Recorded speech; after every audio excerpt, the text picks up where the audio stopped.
What if I told you the oldest grief on Earth might not belong to us? Not to modern humans, not to priests, poets, or people with funerals and flowers, but to a cousin we spent a century calling brutish, the Neanderthals. Because here's the question that refuses to die. When a Neanderthal lost someone they loved, did they grieve?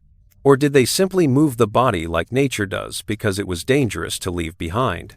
Picture it. Ice-cold wind slicing through a rocky valley.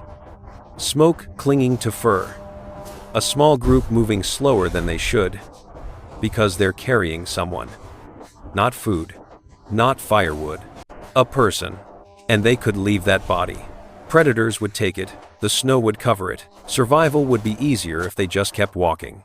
But in some places, it looks like they didn't. And if that's true, if Neanderthals were capable of care, loss, and that awful empty space after someone is gone, then grief isn't a modern emotion. It's ancient, older than language, older than cities, older than history itself. So, let me ask you this before we go any further. If grief is the price of love, how far back in time do you think love goes? Welcome back to Prehistoria, the place where we rewind the human story far past textbooks and pull real emotion out of ancient bones. Now, quick note before we jump in. We're not here to turn Neanderthals into modern people in costumes. No fake romance. No, they definitely did this, claims. We're going to do this the right way, evidence first, imagination second. Because grief doesn't fossilize. No skull ever says, "I miss you." No stone tool records a goodbye. So if Neanderthals did grieve, we have to catch it the only way we can, through patterns, through choices, through the kind of behavior that costs time, energy, and safety. If you want to know whether a species can feel something like grief, don't start with graves. Start with the living. Because the strongest hint that emotions existed back then is whether Neanderthals took care of each other when it made absolutely no sense on paper. Think about the world they lived in. No hospitals, no antibiotics, no soft beds, no second chances. One infection, one broken leg, one bad winter, and you're gone. So here's the question that matters. How did some Neanderthals survive injuries that should have killed them? Archaeologists have found Neanderthal remains showing people who lived for years with serious trauma bones that healed after major fractures. Bodies that kept going despite chronic problems. In an Ice Age world, that usually means only one thing. Someone helped them. Someone shared food when food was scarce. Someone slowed down when slowing down could get everyone killed. Someone chose we over me, even when nature screams the opposite. So let's make this real. Imagine a man who can barely walk, a hunter who can't hunt, a mouth that can't chew. In the Ice Age, that's a death sentence, unless your people refuse to let you go. And we've found bones that suggest exactly that. Not once, more than once. Now skeptics will say, maybe it was luck, maybe it was coincidence. But luck doesn't feed you. Someone fed him. Someone protected him. And if Neanderthals could choose compassion for the living, what do you think they did when someone died? Alright, now we leave the warm comfort of maybe they cared and step into the coldest question of all. What happened to the body? Because death doesn't just end a life, it leaves a scene. And that scene can be forged by two very different authors, a grieving group or a ruthless landscape. This is where one cave became legendary, Shanidar Cave. For years, people claimed a Neanderthal there was buried with flowers. Pollen in the soil sounded like a prehistoric goodbye. But then the debate hit like a slap. What if that pollen wasn't a bouquet at all? What if it was wind, water, or burrowing animals dragging plant matter through the dirt? So here's the real question we have to answer before we say the word grief out loud. Are we looking at intentional burial, or are we watching nature imitate meaning? Alright, now we get to the part where the evidence gets messy, and that's exactly why it's so revealing.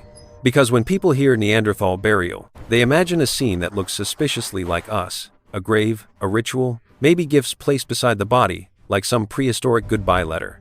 But the truth is, the strongest evidence for grief isn't one dramatic moment. It's a pattern. A bunch of small, stubborn choices that keep showing up in different places. Choices that are hard to explain if Neanderthals felt nothing. Let's start with what we can actually see. In several sites, Neanderthal remains aren't scattered like leftovers. They're located in places that look intentionally chosen: sheltered caves, depressions, spots where a body could be protected from scavengers and weather. Sometimes the bones are more complete than you'd expect if nature had its way. That alone doesn't prove a funeral, but it tells us the body wasn't simply abandoned in the open. And then there's the famous flower burial story. At Shanidar Cave in what's now Iraq, a Neanderthal individual was found in a shallow depression, and pollen was detected in the surrounding sediment. For years, people told it as a beautiful, emotional moment. They buried their dead with flowers. But later, researchers pushed back hard. Pollen can arrive in many ways: wind, water, burrowing animals dragging plant material in. So the flower narrative became controversial. Here's the twist. Even if the flowers were wrong, the burial question isn't. Because the real clue isn't romance, it's effort. Digging into ground that can be hard-packed, cold, and rocky isn't easy. Moving a body into a cave isn't easy. Protecting it from predators and decomposition isn't free. It costs time and energy, two things you never waste in an Ice Age world, unless the payoff is real. Now, the next layer of evidence is actually more powerful than burial. It's caregiving.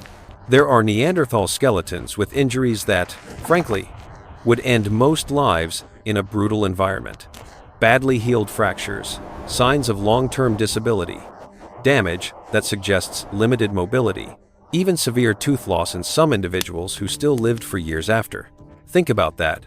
If a person can't run, can't hunt, can't chew tough meat, how do they survive? They survive because someone else steps in. Someone chews food for them, or gives them softer portions. Someone carries them, or guards them, or slows the group down. Someone shares warmth, shares fire, shares calories that could have gone to a stronger adult. That kind of care doesn't happen in a society where individuals are disposable. But this is important: caregiving still isn't grief. So skeptics argue something else. Maybe they helped because it improved group survival. Maybe a disabled elder still had knowledge where to find shelter when herds move, how to nap stone. Keeping them alive could be practical. And that's a fair point. Except it still leads to an uncomfortable conclusion. If you value someone because of what they know, you still value them. That's not emotionless. That's social attachment. That's recognition that a life contains something worth preserving beyond today's hunt. Now, let's talk about the hard counterpunch because we need it. Some researchers argue many so-called burials could be natural. A body can slide into a depression. A cave can collapse. Sediment can cover remains in a way that mimics burial. Predators can move bones. Water can rearrange the scene. And they're right. Nature can be a convincing forger. That's why archaeologists look for things like body position that seems arranged rather than random cells, clear edges of a pit place, consistent placement in specific cave zones, evidence of repeated behavior across different groups and time periods. Because a single site can be an accident, a repeated pattern is culture.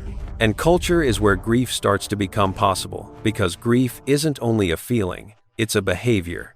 It's what a group does when someone disappears. Here's the rehook that changes everything. Even animals show proto-grief behaviors. Elephants linger near bones. Some primates carry dead infants for days. Wolves and dolphins have been observed behaving differently around death. It's not proof of human-like mourning, but it shows that attachment and loss aren't unique to us. So the question becomes sharper. If animals can show early versions of grief, and Neanderthals had complex social lives, and they cared for the vulnerable, why would they be the one creature in the middle that felt nothing? In part 3, we're going to zoom in on the one thing that most strongly predicts grief in any species: the structure of relationships. How big were Neanderthal groups? How close were they? What happens to your mind when your entire world is 20 people, and one of them vanishes? Because that's when grief stops being a soft idea, and starts looking like a survival force. Now let's get brutally honest about what grief really is. Grief isn't poetry. It isn't candles and speeches. Grief is biology. It's the cost of attachment. And the fastest way to predict how intense grief can be is to look at how a life is wired into other lives. So imagine the social world of a Neanderthal. Not a village, not a city, not even a big tribe. More like a tight-knit unit, small enough that everyone's absence is loud. When groups are small, every person is a role. A hunter, a firekeeper, a child carrier, a toolmaker, a story holder. In that kind of world, relationships aren't optional. They're infrastructure. They're the difference between warmth and freezing. And here's the thing. If your daily survival depends on the same handful of faces, your brain is going to attach hard. Attachment isn't some nice, modern emotion.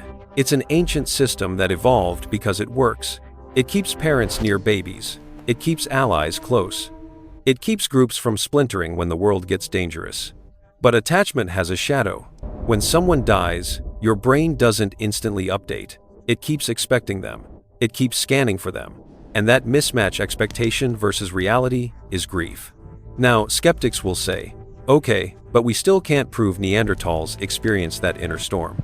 True, we can't prove it like we prove a fracture or a stone tool. But we can ask a different question. What kind of mind do you need to live like a Neanderthal? You need planning, you need cooperation, you need the ability to read other people, whether they're frightened, angry, hungry, sick. You need to coordinate hunts, share food, protect children, and handle conflict without constant violence tearing the group apart. That requires social intelligence. And social intelligence doesn't come as an emotionless spreadsheet. It runs on feelings, trust, fear, empathy, loyalty. So if Neanderthals had deep social bonds, and the evidence strongly suggests they did, then grief isn't a leap. It's a likely consequence. Here's the twist that flips the story. Grief might not be a weakness. It might be a tool. Think about what grief does in a group. When someone dies, grief pulls attention inward. It slows you down. It makes you gather. It makes you reassess risk. It can strengthen bonds among the living because shared loss becomes shared identity. In a dangerous world, that can matter. A group that recognizes death as significant, worthy of time, care, maybe even ritual, may become more cohesive. And cohesion is survival. But there's another, darker possibility. What if grief didn't help Neanderthals? What if it hurt them?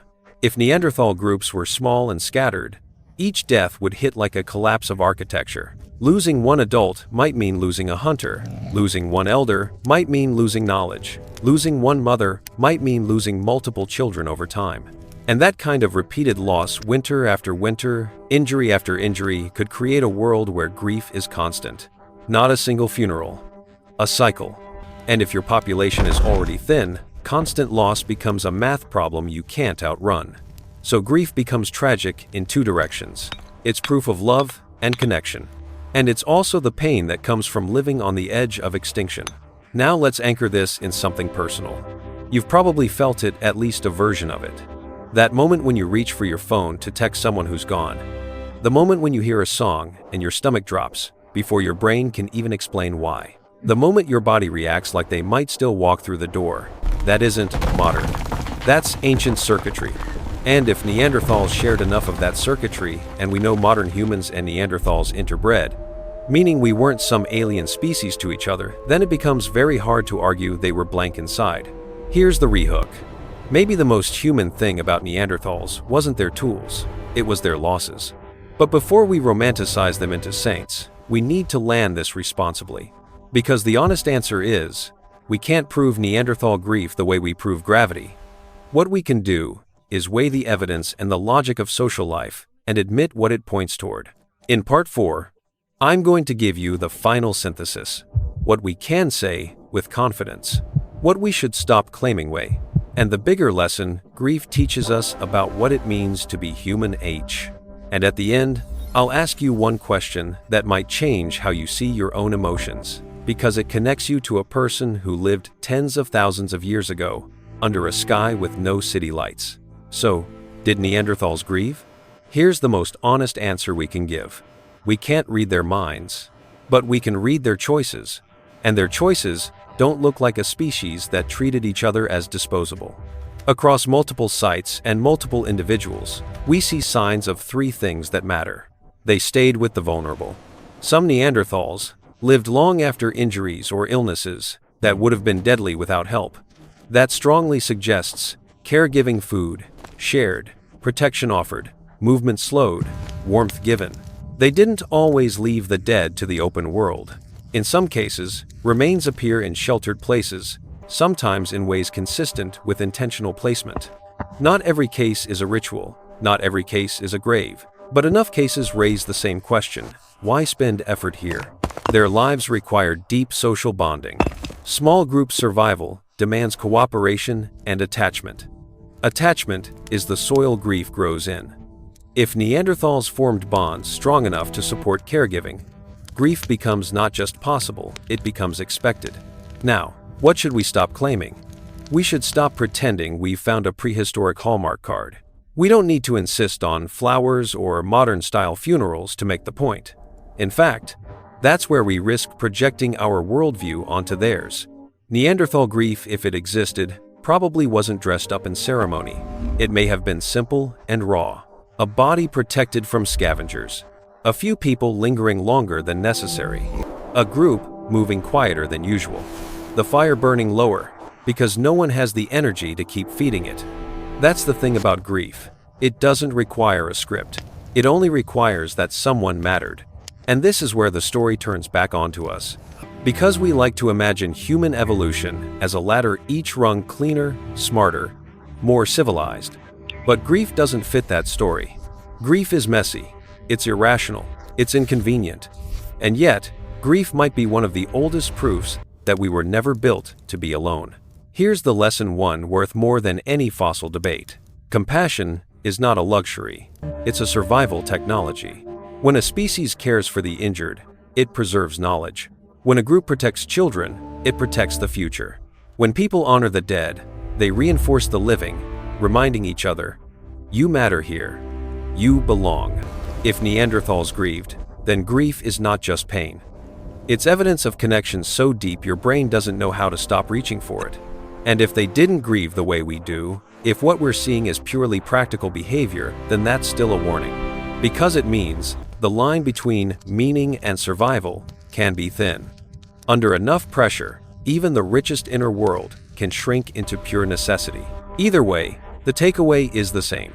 The moment we stop caring is the moment we start disappearing. Now let me leave you with a question, one that tends to light up the comment section, because it's personal. Think about the last time you missed someone. Not just remembered them, missed them, in your body, in your sleep, in that sudden sting when something ordinary like a smell or a song hit you like a wave. Do you think that feeling is purely modern? Or do you think it's ancient, older than language, older than cities, something a Neanderthal might have felt staring into a fire, realizing a familiar shadow would never cross the cave wall again?